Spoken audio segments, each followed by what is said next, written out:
শিশুপাঠ্য বই থেকে বাংলা কিংবা ইংরেজি সাহিত্য সহ দেশি বিদেশি বহু মূল্যবান বইয়ের সমারোহ আছে এই গ্রন্থাগারে।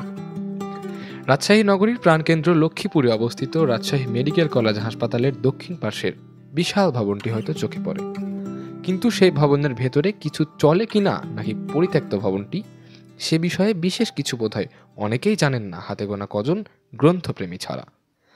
রাজশাহী বিভাগীয় সরকারি গ্রন্থাগার যে একটি বিশাল জ্ঞান ভাণ্ডার, তাও যেন ভুলতে বসেছেন অনেকেই। কিন্তু এটি সেই জ্ঞান মন্দির যা প্রতিষ্ঠিত হয়েছিল 1982 সালে। পরে গণপূর্ত বিভাগ কর্তৃক নির্মাণকৃত ভবনটি 9 ফেব্রুয়ারি 1983 সালে হস্তান্তরের পর এই ভবনে গণগ্রন্থাগারের কার্যক্রম শুরুর পর থেকেই জ্ঞান সমৃদ্ধ ভবনটি ঠাঁই দাঁড়িয়ে আছে।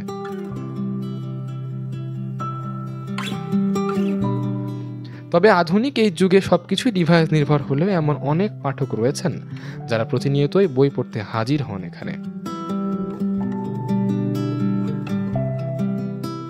লক্ষাধিক বইয়ের সমাগম রয়েছে এই গ্রন্থাগারে, যেখানে প্রতিটি তাকের পরতে পরতে সাজিয়ে রাখা বিভিন্ন ধরনের বই, যা পড়তে রোজ হাজির হয় শিশু থেকে বৃদ্ধ বয়সী সকল পাঠক।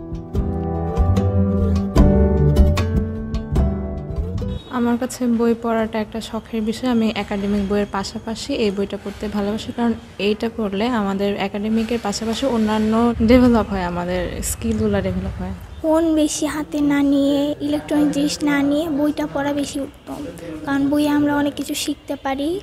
ধরেন আমি যদি ফেসবুকে স্ক্রলিং করতে চাই, মানে মোবাইলের মাধ্যমে যদি শিখতে চাই, তাহলে সেখানে নানান আমাদের প্রতিবন্ধকতা আছে। যেমন আমরা মানে আমাদের যে পাঠ্য বই বা পড়াশোনার যে ওইটা আসলে আমরা ঠিকভাবে অর্জন করতে পারি না, কারণ বিভিন্ন নোটিফিকেশান আসে, ওখানে ঢুকতে গেলেই দেখা যায় যে আমরা অন্য জগতে হারিয়ে যাই। কিন্তু এখানে লাইব্রেরিতে পড়তে আসা মানে কনসেন্ট্রেশনটা ফুললি আমাদের বইয়ের প্রতিই থাকে।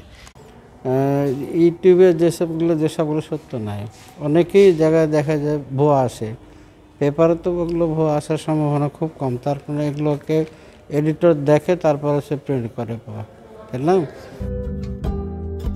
প্রতিষ্ঠাকাল থেকে এ পর্যন্ত এটি পাঠক প্রিয়তা পেলেও বর্তমানে ইন্টারনেটের যুগে এসে পাঠক হারাতে বসেছে জ্ঞান ভাণ্ডারটি।